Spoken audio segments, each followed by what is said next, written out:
Yeah. There are no rules, Willie. The only guidance is pretend the phone's not there. It's not recording. It's you and me. Okay. It's a snapshot, like a picture is a snapshot, right? Now, people who are very photogenic, they just take great pictures, right? Those that aren't don't. I have a theory that those that aren't think of the picture down the road. They implemented time and said down the road someone's going to look at this picture and I'm going to look weird and goofy, so I freeze up in the moment. This is a snapshot of audio of this place in time, Berkeley, California, right? That's pretty cool. Fucking beautiful. It got quiet all of a sudden once we started recording, which I know it's not going to stay that way, but we'll enjoy it while it's here. So it's just a snapshot in time of that. And, we've had 1,000 good podcasts already. They just haven't been recorded. So this is the first one we're going to try and record. Okay. Cool? Cool. You with me? I'm with. Okay. So there's the beginning, and I'm going to do what I do. Willie, welcome to Dream Talk. Thank you for having me here. Right on. So, two things went through my mind. I have two main goals for this podcast, and we'll see that they're flexible. One is I would like to use the opportunity, because we talk so damn much, so we'll use this opportunity to let you tell your story. A very interesting similarity between us is we both were somewhat raised in religious cults, which is cool. I think you're probably the only guest I've had on that has that similarity to me in the background. So if you're into it, we'll definitely get into that. Yeah. And then the other item on my mental checklist is the last year. Because it's August tomorrow, or 2 days, and it was August of last year that we reconnected, and it's been a great friendship. And What a blink. What a blink, right? A Yeah. year. A year, like just that, like that. Right. Wow. It's funny, in one way it's like a year just like that, another way it's like I've known you for many lifetimes, right? But that's how I feel as well. Yeah. It's been amazing, the connection. I appreciate you. Absolutely, man. We'll get into it. Yeah. So those are the two things on my checklist, and I'm gonna say start at the beginning, Willie, if you would. So this young fellow was born in Puerto Rico, into a family, just a teacher and an accountant, a Christian accountant, out of all things. They out of this union, welcomed this young fellow called Wilfredo Ramos. So was he an accountant for a church or for a Christian community? Or? The accountant part came after. Okay. So it's funny you mentioned that, because before that, my father was an accountant. He was a casino card handler, Got it. croupier in Spanish. And that was very bad in the eyes of the church, that they learned and they got together and started to form the church with 6 people. Wow. It was very small, and kind of interesting that that small community kept growing and growing with very strong beliefs, and they were always with the light of we're special. Yes. Like all good cults. Yes. And this is painful, but it's for the good of God. Of course. And ever since I was little, I was 3 years old when I've been told that they start going to that particular church. Puerto Rico is kind of interesting. More than 51% of the population of Puerto Rico is Catholic for the Spanish influence. So it's kind of natural to lean that way. So I don't know exactly the stats, but it's more of the most people are, let's say, Catholic. And so being a Protestant by itself is going against the grain. Got it. You're already an outcast as a Protestant, and then down the line from there, you're just a freaking weirdo. Totally. Yes. Totally. Got it. Right on. And they took pride that they went to the wood to pick up timber, and they built this little shack. That was the very humble beginnings of that cult, of that church, Iglesia Samaria, with the Samaritan church. It's a Samaritan. Like there's a couple stories in the Bible about Samaritan people. Oh, got it. Yeah. And they named themselves that. Got it. And from there it just started to to shed the weight and being extreme, make extreme sacrifices. For example, women were only allowed to wear white, light pink, light blue, light colors, because that's what God. Of course. That's what God says. How you gonna come to Jesus or wherever? Yeah, yeah. And from there went to know jewelry, and they start adding to this. And you have to be a special person to be able to follow us. Of course. And pretty much it started developing very, very left or extreme, if I may. I don't know right or left, but yeah, extreme. Well, okay, like politically, right or left? So right is more sounds conservative. Male roles, female roles, traditional. That's probably more that way. That's more that way. Right yeah. on. Okay, yeah, cool. Definitely that way. Yeah. Because it's very patriarch. Yes, patriarchal. Women comes from the side of Adam. Of Adam, yeah, of course, yeah. So not from the feet to step on them, but not from the head. Hell no. And they point out not from the head. Yeah. So don't let women get on top of you. It was very strong that we need to put women in place. And it was very rough because in my personal family, I have a very strong woman role. Yeah. And it was sad to see her handicapped in a way. I know. And she's only allowed to be a small percentage of who she really is because she's being handicapped by the belief system. Truly, and in the meantime, I'm observing that she's taking a role that is indispensable. She's doing the most amount of physical work. And she's involved with American Red Cross, and she's involved with poverty and visiting jailhouses while the males are just drinking coffee, sitting in a circle and being spiritual, doing the hard work. Yeah, the man's work. A man's work. Sitting around drinking coffee. Indeed. And then, of course, here came this young mind, and I started observing things, and I start asking questions. And I found out really fast that you're not allowed to ask questions. I'm here to guide you, and only me. Did you get things like you were a doubter, or you didn't have enough faith, or anything like that? Absolutely. Yeah. Yeah, that was a huge thing. You just gotta believe it. Hey, buddy. And it was very. It's fine. It was very interesting.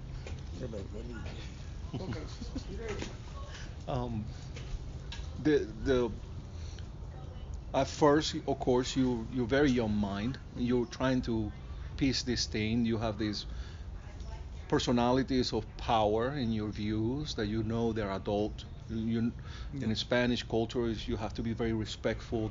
It's promoted. Elders are put in a high esteem value in their society for their knowledge. Yeah. And it was interesting to see that, but then start noticing the small discrepancies. Little simple things, common knowledge that this is late 70s, where dinosaurs come. Well, God created all animals. That's the end of the story. Well, they're finding more dinosaurs, and there's a kind of a path from this to this to this. No, it's not. You're wrong. Just believe me. Yeah. Little things like, I can go on for days and days on my search. But they had the final answer to everything. Yeah. Absolutely. Just ask them. What are gender roles? Where dinosaurs come from? Who created the earth? What's the meaning of life? They have the final word. And if they don't have the final, what a fucking heavy thing, man. So you have to have the heavy. final word on everything. Like walking on pins and needles, Of and course. not only stop in your faith that they call, but it went into your life. Oh yeah. I remember the pastor that called, even talking about how to try it after the shower. It was that intrusive into your personal life, and of course, emphasizing it's not enough to kill as a bad thing, but if you think of killing, you commit a murder already, and you're going to hell. So they control your thoughts. They want to control your thoughts, Of course. which is kind of interesting. The older I was getting, to notice that I don't know why I thought that. Yeah, it's funny. It's one way to look at it is like they're trying to control your thoughts. Another way is that everybody has a thought of, I wish that person was dead at some point in their life. Even freaking Gandhi and the Buddha and Jesus Christ. That's right. The thought came, and this is, I'm gonna, damn it. Okay, pretty early on for the first Paul mention. So ring the bell. If you're playing the game, take the shot. But they're not your thoughts, Yeah. right? Yeah. Yeah. But so for seeing it from that perspective is, they're implanting guilt. They know you're having. You're not. They, if they're honest with themselves, know you can't. They can't keep those thoughts away or control them. So they're like, well, we know people are having these thoughts. You're a sinner. You're done. You're going to hell. Repent, repent, repent. Be based in fear, and your only hope is to get to the person who's closest to God. Oh, hey, by the way, I'm closest to God. Yes. Cult leader, right? Yes, Yeah, totally. it's fucking vicious, man. It's And vicious. and it got to the point that by 10 years old, I was literally going to bed crying Oh. to hope that when I die, at least at the day of the judgment, Yeah. I'll be able to see God. Because you see how sorry you are. Absolutely. He would see how sorry you are. Absolutely. Oh my It's a God, lose-lose that's situation. So heavy, dude. It was so heavy. That's so heavy. So consequentially, it was inevitable that I was under such a pressure cooker Yep. that pressure just blew up in my own mind. Yeah. It just Yeah. I could not handle it Internal anymore. world, yeah. So I dove myself into mathematics and science. I just found comfort Yes. on the Beautiful. weirdest thing. Uh-huh. And soon enough, I started isolating. I was able to isolate myself from what was happening to me because I had no control over it. Yeah. And of course, the Spanish culture is kind of passionate about a lot of things, and one of those things that they're passionate is almost as passionate as anything else is corporate punishment. Oh, corporal punishment. Yeah. Absolutely. Yeah. And I know that my mother loved me, my father loved me, Mm-hmm. and the way to show that is if you do something wrong, Beat the hell it out comes of the smack. Yeah. And it got violent also, which pushed me even farther away. Of course. And fast forward a few more years, I was able to find a scapegoat, and literally I left Puerto Rico because of religious persecution. I really feel that way. Yeah. That is what drove me away from my own family, Mm-hmm. my culture, my everything. Yeah. I was ready to give it up Wow. to the point that joined the military and left. You left everything, not just your family, not just your friends, everything you knew, and the different dimension that. So can you mention too, because it's very interesting to me. You didn't grow up in the main city of Puerto Rico. I can't ever remember the capital. That is correct. San- I grew up in Aguadilla, which there is the you go. west side, small, The country, small town, country, beach country. totally beach country, villa of water. Yeah.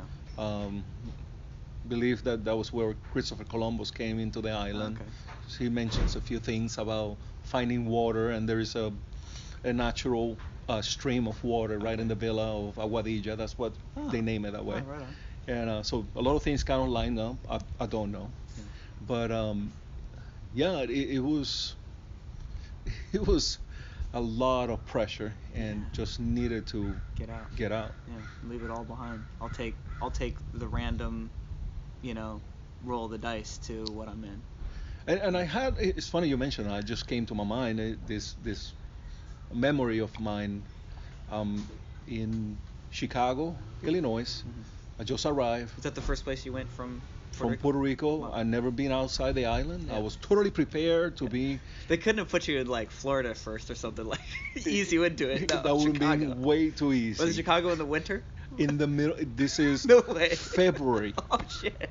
February 2nd. That's awesome. I remember like yesterday. Yeah. And as soon as you get there, by the way, I don't know the language. I studied English language all my life. I'm barely passing grades in English because I would never use English in my life. So it was something so alien to me that I would never look into that. And here I am in Chicago, Illinois.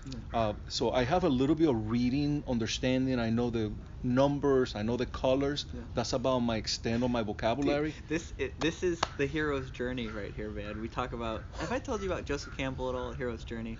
I don't think we. Okay. We mentioned it, but Which is crazy because I guess he's slowly falling out of my like go-to algorithm because he used to just come up all the damn time. But the hero's journey is this guy Joseph Campbell. He did a lot of his stuff here in Berkeley, but he's been all over the place.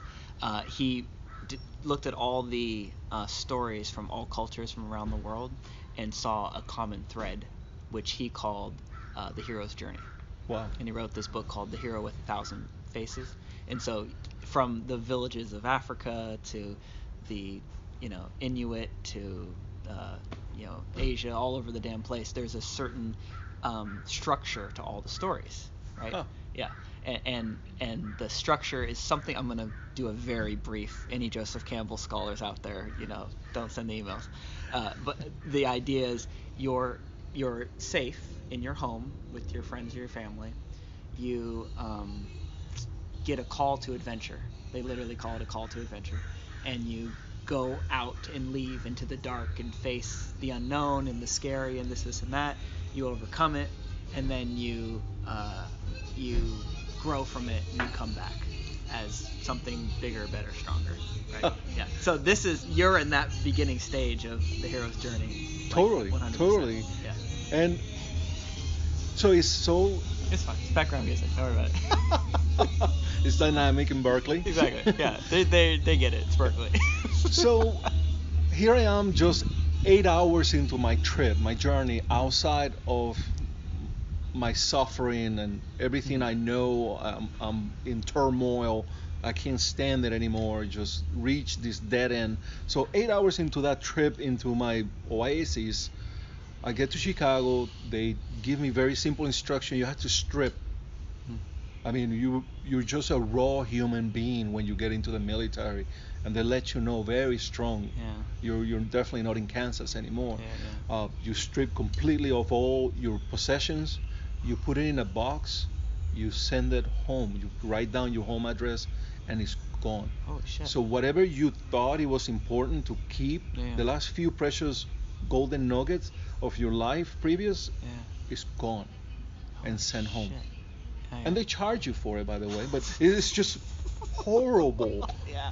Horrible. And you start brand new. Wow, man. I didn't know that. I don't know. I wonder if the military still does that. I don't know. Yeah. This is early 90s, 92. Uh-huh. So, and the language barrier, I didn't have any communication skills. I could not speak. Bro, and you weren't in Berkeley, like where people were like, "Oh, we love multiculturalism." They're like, "Learn to speak English, kid." Yes. Oh shit, You man. learn really fast. Holy fuck. Push. Yeah, that's the school of hard knocks. Start doing push-ups and running. Yeah. And that was my beginning of the journey. So, brutally cold. I mean, Puerto Rico is year-long 100 degrees. You never felt cold. I had never seen snow in my life. Yeah. The coldest I ever been is just trying Bro, to reach you got soda. dropped into another dimension for Yes, real. Yeah. totally. Yes. Totally. And the culture and just understanding the language. Like, fellow that will feel sad for me will come to me and try to make conversation with me, and will frustrate me more because they're using words like "what's up." So I'm looking up, like I'm in the literally sense trying to be attentive, and it felt so awkward. Dude, Like there's a fish out of the There's oil. no Google Translate on your phone. That's there's- insane. I think cell phones were barely invented by Yeah. that time. Yeah. Wow. Very difficult, very difficult. But again, thanks to the love that I developed over mathematics and science, I was able to perform a function Yeah. and You found a niche. found a niche. Yeah. Interesting too, mathematics, not language, right? The Yes. universal language that is numbers. Total Yeah, universal yeah. language. Yeah, right on. And I find comfort not being judged. Mm-hmm. I find comfort on there is a way to develop these skills you learn since you're little, that you take one step in front of the next. Mm-hmm. So I find comfort on knowing that. that no matter what the problem might be, I can break it down in parts, Yeah. develop a structure, and solve, and then go to the next. Dude, so what's hitting me right now is I feel like I know you a lot, and then doing this just it reveals so much. Mm. So, you. So because this is what I do. I'm going to do the parallel to Nick's life, Nick's childhood. Now, the first thing I think is to say I was raised in a cult and you were raised in a cult. It's not equivalent. You went through much more suffering and hardship, 100%, undisputed. I give you the trophy of a worse cult childhood upbringing, because I wasn't. I was Berkeley metaphysical. It wasn't. It's in the one thing I do relate to is the leader was the word of God. What he said went. And it's funny. I resonated with the how to dry yourself after a shower. I don't know that he did that exactly, but everything, like the shows you watch, the movies, the car you drive, every little thing was, on the table for scrutinizing you, basically. You know what I mean? I understand. I mean, it's not just say to the extent of the food that you eat, but how you eat. What are the mannerisms on the table that are allowed versus things that are not godly? Yeah. And so just an example too, something huge from my childhood was baseball and martial arts. In baseball earlier on, I was 7, 8 years old, right down the street, San Pablo Park. Yep, some of my best memories. And my parents didn't tell me till I got older, but they were like, we went through hell to get you in baseball, because they got teased and shunned constantly. You're letting them be out there in the world and get corrupted. But yeah, and I didn't know. I love playing baseball, and my parents let me go play baseball. I didn't know that they fought a war to let me play baseball, because all the other kids within my little cult community didn't have any outside things. Yes. And I had such an insane passion for baseball. Watched it all the damn time. Played every chance I got. In the little parking lot that, I had an outlet. But my parents still even had to fight for that. So anyway, I was thinking about all that as you're talking, and then I'm seeing the parallel to Nick's life is I'm being told Jesus is the way. Repent to God. There's only one way to heaven is through Jesus, and I started hearing Alan Watts. This is the first time the listeners have heard this, if you're a repeat listener. I started hearing Alan Watts on Berkeley Public Radio, right, KPFA, when they would do the fund drives, and I go, oh, no, all this shit about Jesus being the way and this and that in the Bible, this dude Alan Watts is saying it. He's getting at the truth. I can't explain it. It's not something I could go write an essay on it. But what he's pointing to feels so much more true. And I'm seeing somewhat of a parallel with you with math, science, rationality. That you go, I'm told dinosaurs were created by God, or they're or I really love it was created by the devil. Dinosaur bones were created by the devil to tempt us to not have faith in God. That's an even better one, right? Yes. And you go, wait, no, there's a truth in numbers. And I totally get that too. I'm not ever been a super math guy, but like you do the numbers work out. Yes. Doesn't matter what culture you're from. That's a very Neil deGrasse Tyson thing, right? there's no different science in Europe, Asia, Africa. There's science. There's a scientific method. And then that's his critique on religion is why is there a million different religions depending on what part of the world you grow up in, but there's only one scientific method. And there is maybe more than one, but there's one baseline that everyone kind of agrees on. Third person objective science, third person objective mathematics, right? So it seems like you found I found my God in You found your that. God in that. You found a truth. A truth. I have something to hold on to. I have some sort of anchor that I know my numbers won't fail me. I know my science won't fail me. Yeah. And they're repeatable. Yes, exactly. It's not a roll of the dice, and it's not was it in the stars today, or what God's will was this time you're fucked, or this time you fail. No, I can run the experiment. Exactly. I got this 10 out of 11 times. I'm going to say it's scientifically verifiable. And it doesn't matter if you're Arab or you're South American or if you're in Northern Hemisphere or the Southern Hemisphere. So I found comfort in knowing that this was universal versus what I've known of my life and ran away from. I see that. And that's my big wordy way of getting to. I see that it gave you comfort which is really good. And it was out also being in such a pressure cooker. It was out of necessity. I need something to hold on to here, guys. Like, yes. And, numbers, science. Yes, this is something Yes. I can hold on to. Right on. And that pretty much was what changed the course on my comment, on my life, Yeah. the way I see it. Gave me a big realization, big turning point. Yeah. So now I'm off the pressure cooker, Mm-hmm. but I have no direction. Mm-hmm. I'm alone. I have no family. We're at what age? This is 18 years old. Yeah, right on. It's it was definitely interesting to note because it was very bold. Mm-hmm. And for worse or better, you need love. You need family, Connection. especially when you're brought up in the With Hispanic nothing but community. family. Yeah. Absolutely. Yeah. So it was a dark time, and then on top of that, Persian Gulf came around, and I was in it. So not only I'm in this sad place, but then you're doing sad things. You're at war, Yeah. and I'm in the Middle East, and Holy shit. I'm I didn't know you went to the Middle East, man. Yeah. I was in the first Persian Gulf.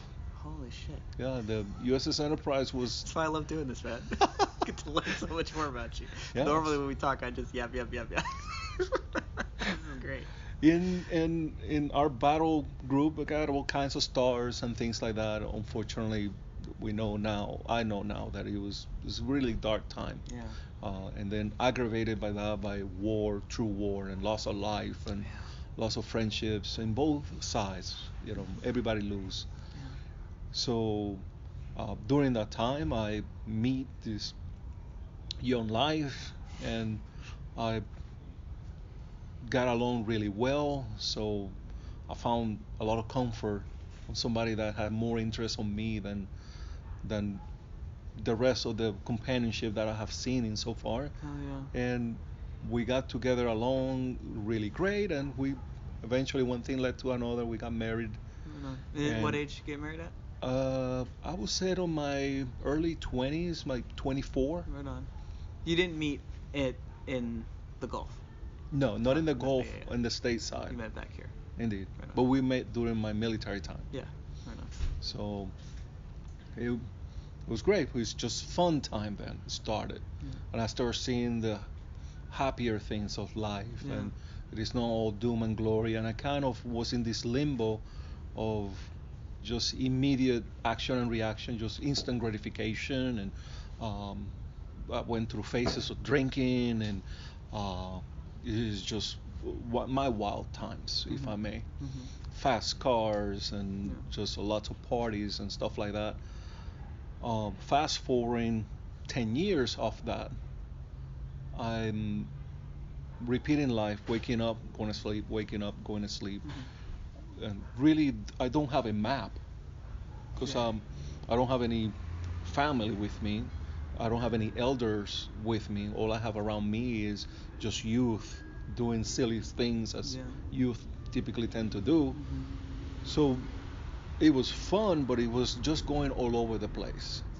Yeah. And I find myself in Mexico. There was this guy on the radio. I don't know if you know Deepak Chopra, the name. Yeah. And maybe the first Deepak Chopra mention on my podcast, but I like it. Wow. I never would have thought it would come from you. Interesting. Lots of fires in here. Yes. But believe it or not, I mean, I'm used to follow the scientific community, and by this time, the technology of YouTube and information out there, it was the early beginnings of Deepak Chopra, and he kind of merged some cool ideas.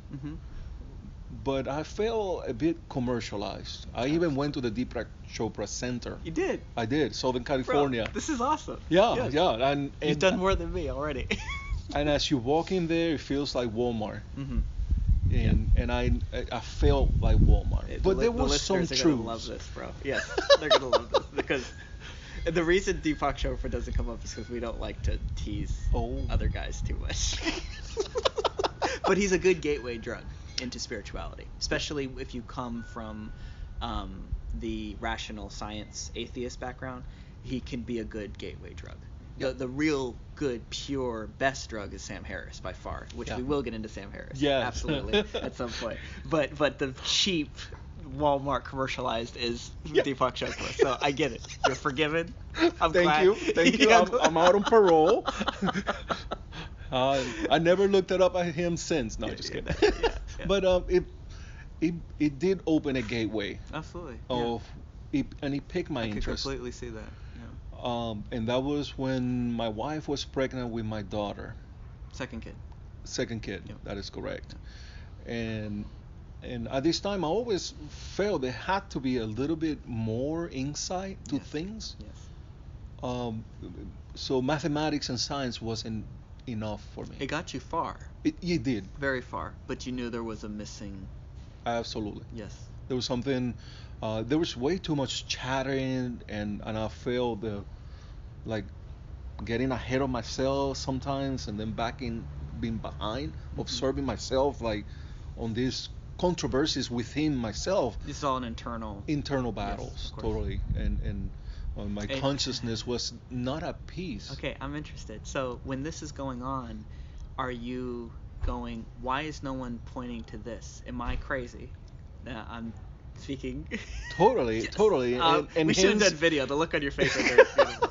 Because yes, same thing here. And Alan Watts was one of the first that I go, oh no, maybe I'm not crazy. Maybe everyone goes through some sort of this weird internal battle. Yes. Yeah, and that's what a relief to go, Oh my. What a That'd be our moment. Yeah. Exactly. What a relief to go, okay, no, I'm not crazy. There's other people going through this struggle. And then for me, hearing maybe some of the teachings of the Buddha and stuff, not only, they've got a whole science to handle this chaos. And then there's the promise of peace on the other side of it, right? Yes. Yeah. So and it's funny you mentioned that because that was my first carrot. I always used to think of me of very leaning towards left brain. Of course. And everybody that knows me knows that I'm left brain. And they labeled me that way, and I took the label and I put it on me. I felt comfortable. It became a part of your identity. It did. Yeah.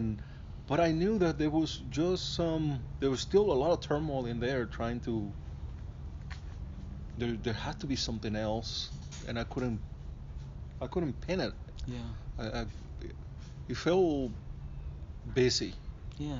Very busy, and like running on a treadmill is the best way I can. I wonder from where you stand now, does it make sense that the left brain could never bring peace to that part of you? Yeah.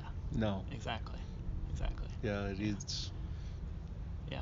But when you're there, when you go, all I know is left brain solving problems. So I'm going to solve the problem of the chaos that I'm creating. Yes. Right. So this is so cool. So this is I've kind of have gotten lazy with the podcast that I just start everyone with the same question, and this is cool that I don't know however 20 minutes in or whatever at this point that I'm going to hit you with the question now. Of you've seen the movie The Matrix? I have. Okay. So my leading question normally for Dream Talking is, can you think of the time, and it doesn't have to be a time, but just it doesn't have to be the time, it can just be a time. Any time that you got a hint that there's a little something more going on than business as usual. Maybe you get a hint that maybe we're in a matrix. Maybe this isn't the end of the story, right? So I'm kind of hearing maybe it was around this time, right? So my daughter is 12, as in today. And about a year ago, I met this action figure, and we start talking. But only a few weeks back, remember I was talking to a friend of mine, Nick, and we were talking just like we normally do, and laughing and having fun, and lots of sand slaps or bitch slaps. Sand bitch slaps, yes. Sand bitch slaps. And one of it touched me a lot because Goosebumps. Goosebumps, yeah. We were talking about can you hear, and can you hear who's listening while you hear, and you forced me into realizing. Don't put it on me, man. I didn't do it. good point. But something happened, something shift into hearing what I was listening to, and who was that listening, and it gave me the goosebumps. You know, I realized this is very interesting concept of who you think is hearing versus can you really hear it, and listen to who is listening, and it was very very interesting, all that evolution when you wake up and you from this dreaming and realize that you're still dreaming. But you see it as dreaming. I seen the dreamer. Okay, so cool because we've had so many talks, and I'll say but whatever comes through this action figure does Zen bitch slap you more than anyone else in my life. which if I were you, for seeing it from my point of view, would say that's a great honor because I trust you enough. I feel comfortable enough around you to just go, no, I don't need to feed him the bullshit. I don't need to. Ram Dass, you've heard me bring up a lot. Ram Dass says this beautiful thing that I think of often, that most people, what they do is they make an agreement. It's a nonverbal agreement that I'll make believe you are who you think you are if you make believe I am who I think I am. And we'll reinforce that. Willy, you're such a left brain mathematical engineer. Nick, you're such a hippie, Berkeley, whatever, I don't know. And that's one game that we can play, and it's kind of the game most people are playing most of the time. Now, Ram Dass would say in satsang and sangha, in a spiritual kind of community, what's on offer is you here, me here. Whoa, what the hell's going on? Yeah. Let's explore it together. Let's look at Willy as something other than what we really are. Let's look at Nick as something other than what we really are, right? I've said it again and again. I'll say it on the podcast. A friendship like you and I have is a once in many lifetime kind of friendship in so many ways, and it won't be captured in this short podcast, but it's true. Trust me. I totally agree. Yes. And I thank you. Oh, then I thank you, man. A million thanks. But all that is to get at the fact that you get bitch slapped a lot while we're talking is because of the trust. You know, because I care more about what you really are, because it's what I really am. It's what we really are. I care about that more than Willy. Yeah. And I care about it more than Nick. Definitely care about it more than Nick. Right. I have no words. I don't think there's enough words that exist in here, and in just a short year, just to hear my wife just sharing her thoughts that you are different. You changed, and of course nobody likes change, and there's a lot to say there. It was very interesting that somebody else is noticing this Willy that is in front of them, and all I'm doing is actually just gaining a few seconds of reaction time by observing the movie that is playing in front of me, and that we talked a lot of. They're down. They know. They understand what's going on. Don't worry. And just as today we realize there is no mountains that you need to climb, and you spend so much energy and effort on trying to do something else, to get rid of this, when it's about traveling lighter. And I failed traveling lighter with you, and in your friendship you have helped me get rid of so much baggage that don't put it on me, but thank you. Oh, right. It's just interesting that the message have come through to just make me realize that there is no mountain. There is no need to weight yourself down with all this unnecessary thought and unnecessary suffering. Yeah. So a whole bunch of stuff comes in. Which way are we gonna go? I'll say for the listeners, because the majority of at least the close ones, the ones I'm going to send this text out to, after you give me permission to Oh God. release it. They're from my Paul Satsang Zen Bitch Slap community, right? And so I think it'd be interesting for them listening, Sharon, Mike, all you guys, that you've been to one Paul meeting. I have. One single. I've been to hundreds, right? So you've gotten a dose of the message a little bit through YouTube, but mostly through this host, through the Nick action figure, and I can't help it, Sorry, I really try to resist, but we hit a mode like that one time over the phone. We were just talking about work, just normal business as usual, and I don't even know what triggered it, and it was like an hour run. And it's very interesting. This is bringing me back. This is good. It's good I haven't smoked in a while because my memory is fucking choice right now. I didn't know at the time that I believe I said something along the lines of you can't see what is seeing. You can't see your own eyes. And I probably said something along the lines of you can't hear that which is hearing. And yes. Yes. And I may have told you that there's one comes up often, Adyashanti. I think the thought that went through his mind before he reached enlightenment, he had his moment, was there were some birds singing, and he said, "What hears this sound?" Yeah, goosebumps. Yeah. I never heard bird songs the same since then. Yes. So anyway, I didn't know that at the time, that was the thing that stuck with you, which is very interesting and cool. And like the message, like Paul's message, or like a Zen koan or whatever, it's not for the left brain. The left brain is going to go, well, why is it that that which is hearing can't be heard? Why did that do it? The whole point is that thing that's analyzing it got past it. Yes. It couldn't grab it. Yes. Paul says you throw it over your head.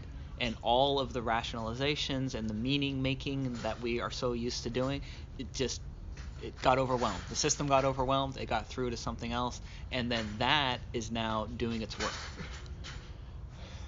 I just want to scream because it was so painful. For like, Willy, it's incredibly painful. Like you're writing on a dry eraser board and then you pour it under the water and all the black ink just will scramble and my logic brain is trying to compute and I think we had so many conversations in this regard, especially for this action figure in here, that it was very painful and difficult, and I was in such a turmoil with myself.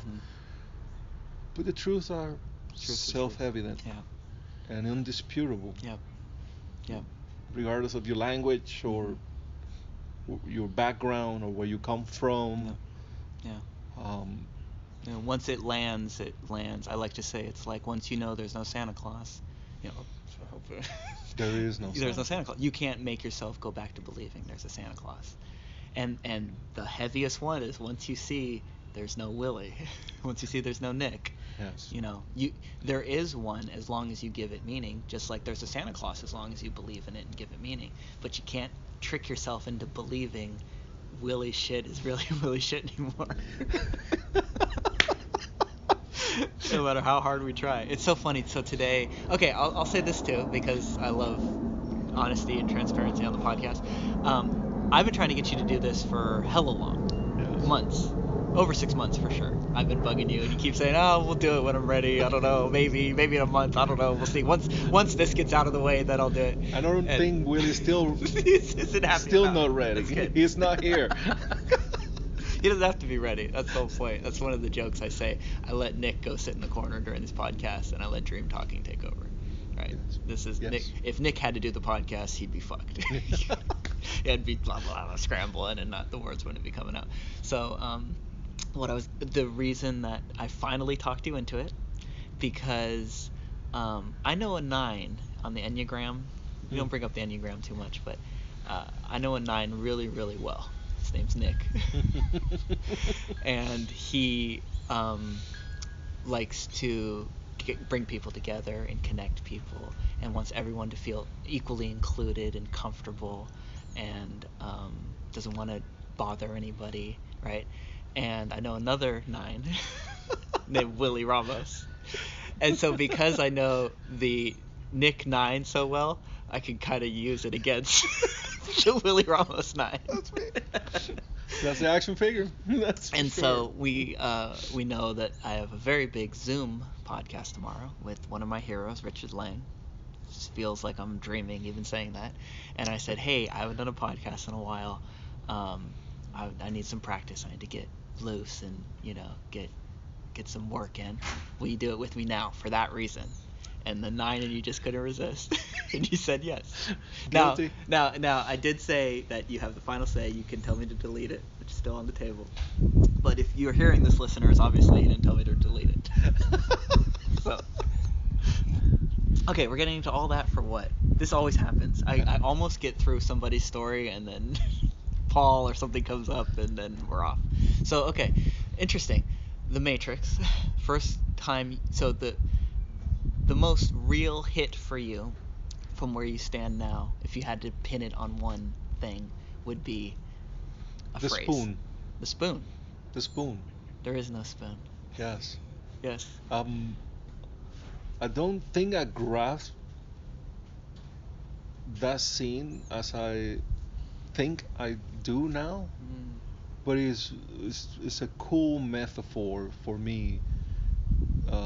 This action figure that is left brain, that is always calculating and is very cautious and always expecting reality to be tangible and to be put in a box. Yeah. Like we were talking earlier, nouns, right? Yes. The reality of the left brain is everything is a noun. There's 10,000 million nouns that are all circling in this thing called a universe, Yes. right? The right brain, the Paul, the message side of things, sees everything as verbing, right? And I say this all the time. Come back and look at this table in 50 years and tell me if it's still a table. Yes. Right? Come back and look at Willy and Nick in 100 years. Does it still look like Willy and Nick? No. So obviously this is a process, and time is relative. So in the big picture of things, the noun, the very important, heavy noun that is Willy Ramos, is, for one, never the same all the way along its very short story, and his story is hella short. Right? Double on the line. Yes, exactly, right. Yeah, so I'm sorry. So we're getting into being able to put things in boxes, Yes. left brain, and something about there is no spoon. Yeah. Totally, and the realization that you're creating this yourself and giving the meaning That's a big one. to it, that it has no meaning unless you give it that meaning. Yeah. There is no spoon. You're giving it that meaning. You're giving it the meaning that it's a spoon that shouldn't bend. That shouldn't bend, that is rigid, Yeah. that has this particular function, and you're leaving everything else behind it. You're missing the rest 99% of it. Yeah. Or like you like to call it, the 1% of the 1%. 1% of the 1%. It's funny, I do say that a lot. Which is funny because that's what Bernie Sanders says a lot. The 1% of the 1%. Oh. Which is funny. He's using it in a different. Yeah, I'm sorry. I don't have TV. I don't know who that is. It's fine. It's good. You're lucky you don't know who that is. He's running for president. No, not anymore. He didn't make it. Don't worry. Oh, oops. It's great. I love it. So, I love him. yeah, very, very cool, man. Yeah. That to me, I don't know. It just plays in my head over and over, Yeah. especially when this action figure creates all these problems and Yeah. he has to find solution to it. And whoa, why you're so heavy? Yeah. Why your cortisol is higher? Yeah. I got a broken neck and a broken back. Mm. Why do I want to aggravate that even further when exactly it's as simple as take a deep breath. Yeah. And like you were saying, people close to you have noticed that you've changed, and your translation, which I would agree with. I've been here the last year too, so I think my opinion should be worth something. Is that little bit of space, right, between impulse reaction, impulse action, right? Totally. There's a little bit of space to see it as, Paul 101, see it as other than you.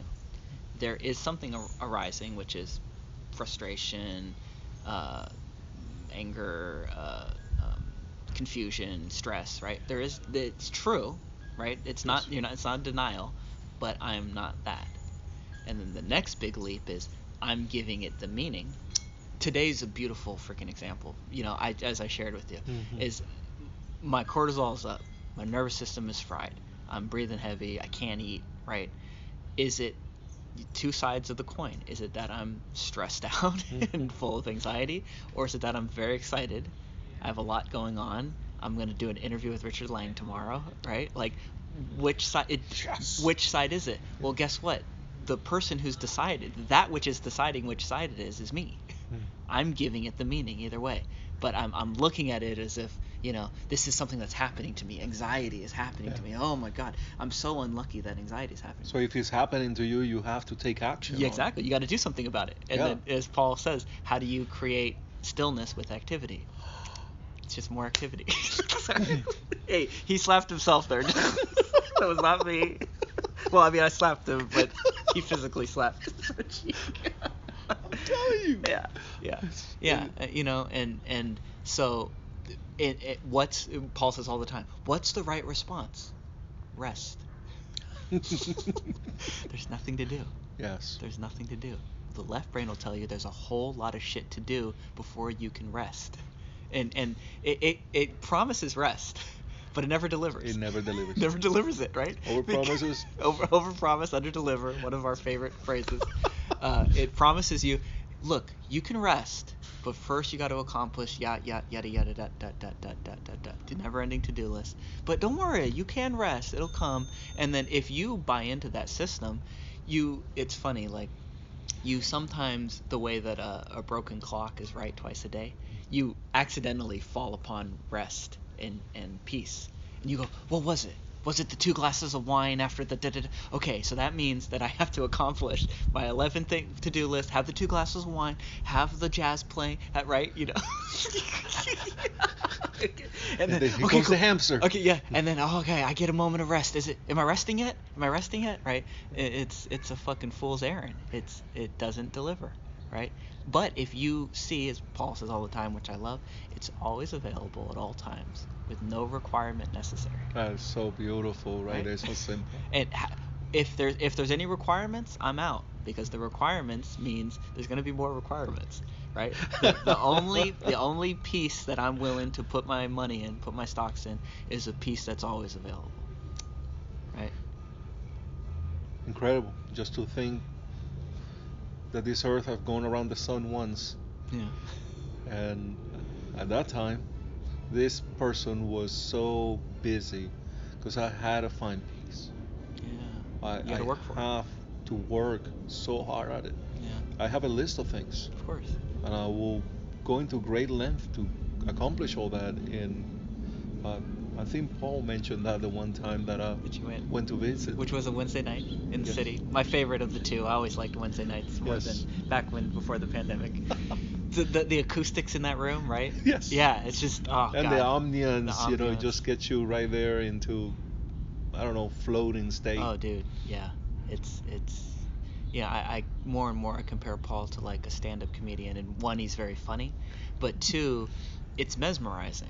When I go see Paul, especially live, Joe Rogan talks about this. I bring this up sometimes, that a good comedian, the audience goes, I'm going to stop thinking and I'm going to let you think for me. And it's almost spiritual, right? It's almost like a religious experience of like, you take the reins, because it gets you out of yourself. It gets you out of Willy. Willy having to sit there and critique, the movie. This is a good movie. This is a bad movie. Da da da da da. This is a good comedian. This is a bad comedian. The really good comedians go, get out of the way, Willy. Let me take over.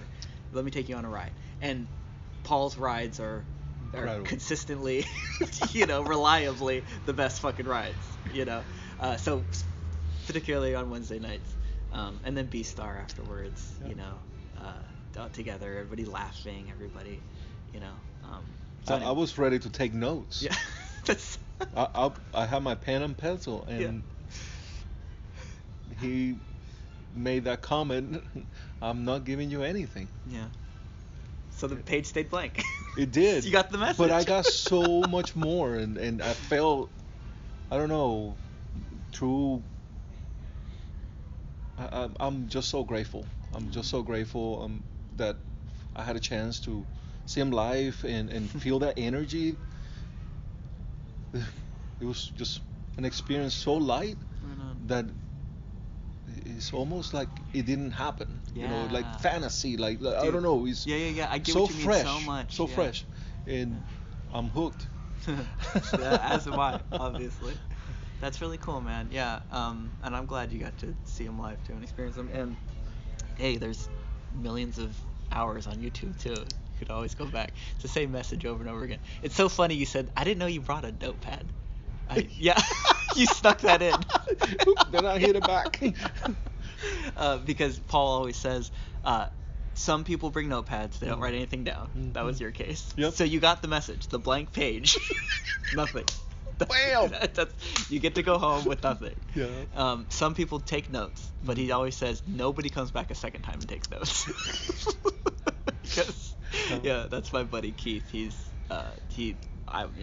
For whatever it's worth, I think gets the message at a deeper level. You know, he doesn't get it, but I love verbal jazz and the poetry of diving into what the message is with him so much. And you know, he's very intelligent, intellectual guy, and he showed up taking notes, and then he said he went home and he go, what am I doing? Like that which is taking the notes is, Paul would say, the obscuring agent.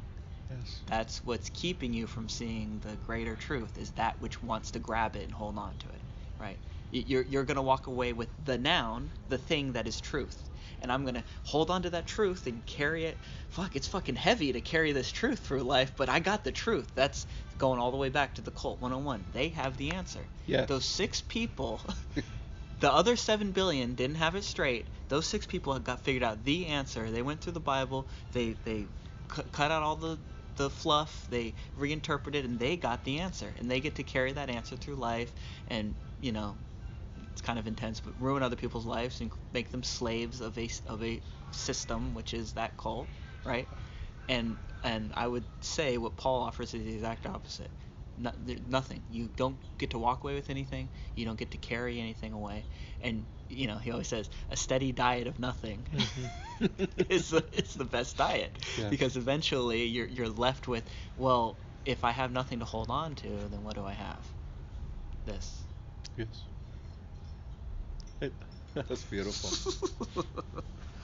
Okay, let me check the time. This has been a good run. Oh no, we haven't been recording the whole time. No, I'm kidding. 1 hour. What? That was good. It's fucking quick, right? Yeah. Oh my god. Time flies when you're having fun. It truly is. I'm never in a million years. Right on. So everything's extra credit from here. You already earned an A+. That was the best. So good. I have just like when I leave every one of Paul's meetings, almost everyone, say that was the best one yet. Every podcast I do the same thing. I go, that was the best one yet. And I was thinking on the way over, this is more fun, most likely. Who knows? I don't want to guess, but the ones with friends are always more fun for me than the ones with the big shots, right? And who knows? Maybe Richard Lang and I will walk away friends tomorrow. Honestly, I'm kind of hoping that, but these are fun and relaxing, and they fill me up. You know, they feel a huge part of me. I'm not gonna walk away from here. I'm gonna float away from here. You know what I mean? It is, and you know, it's funny. We had that conversation about perspective. Yeah. How can you look out of the window and size what is outside if you don't have perspective? Yep. And just a thought to maybe close with is one of the things is to me important to have compassion. My brother is still in the cold. Yeah. He will never leave Puerto Rico. Mm-hmm. His world is 10 miles at the most. Yeah. Very well educated person, a good human being. Yeah. There is, no wrongs with him. He means well. There's no hatred in his heart. There's no, yeah. I know. Totally. I know, man. And it's so fun. I'm so glad you did that, man. You're the other fucking piece of me, I swear. Because I know I can come across as, it's so funny, right? Teasing somebody for pretending they have the answer, and there you could interpret what I'm saying as thinking I have the answer. And the only answer I have is I don't know. Yes. I don't know the answer. You know, and I don't know. I don't know.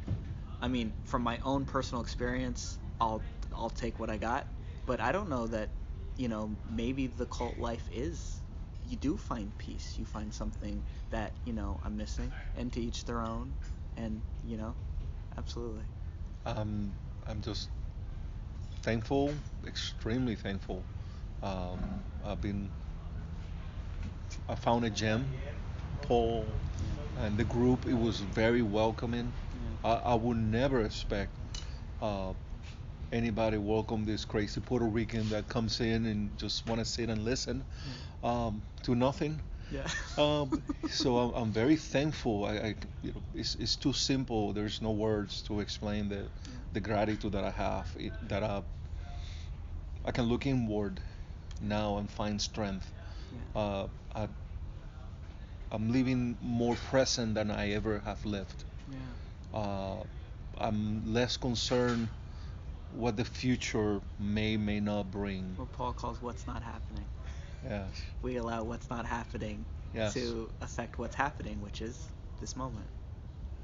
And I watched my father pass away in front of me, and it was a spiritual experience to me, um, without being godly or anything like that. Mm-hmm. But to see this mortal passing away and seeing his eyes closing or going away because they didn't close, and find closure uh, is terrifying, and I'm very grateful that I had to experience that because nobody could write a book with enough words in it to explain You that. got to experience it firsthand. Yes. Yeah. And at the same time, you know, flip it into my brother to have a bit of compassion that not everybody have found uh, the strength to really stop and observe and listen and see who's seeing and Yeah. hear who's hearing Mm-hmm. and come to the realization about uh, what my true purpose is. And I have found purpose Yeah. in silence. Yeah. I no longer need a bottle. Yeah, it's beautiful, man. Yeah, it's very interesting, and Isn't it? even though you haven't done much, Yeah. I thank you for the Thank you. Yeah. doing nothing. Yeah. Yeah. Steady diet of nothing, and it's funny how someone comes along. God, I was listening to something earlier today about. It was Richard Lang talking with somebody that found his teacher, Douglas Harding, and he was saying this is in the 90s maybe. He was saying that he had been around a lot of spiritual groups throughout his life, you know, and everybody said they have a solution to your problem. Work real hard, sit down and meditate this many hours, and this is very Paul too. I see so many parallels between Douglas Harding, the Headless Way guy, and Paul. It's really cool. You know, and so everyone else said work real hard and you may arrive at the truth of what you really are. And Douglas Harding says, look for your head. There you go, off on your way. Hey, if you're really into this and you want to do yes, red bitch slap. Wow. If you want to do some more exercises, come to my house. Here's the address, and we'll do some exercise. I do something every weekend. Thank you. And you know that's it, man. Like if you have to, it's like I think of like yoga. If you have to wear the right clothes and bring the right mat, and then there's too many requirements. If you can't do it, you know, freaking in your undies in Come as you are. you know, in wherever, then you got too many requirements on it. It's the same thing with this. Truth should be no requirements, right here, right now. And if you want a practice, look for your head. I've been diligently looking for it. I haven't found it yet. Yeah. That is, thank you. So thank you, Willie. That was beautiful. A+.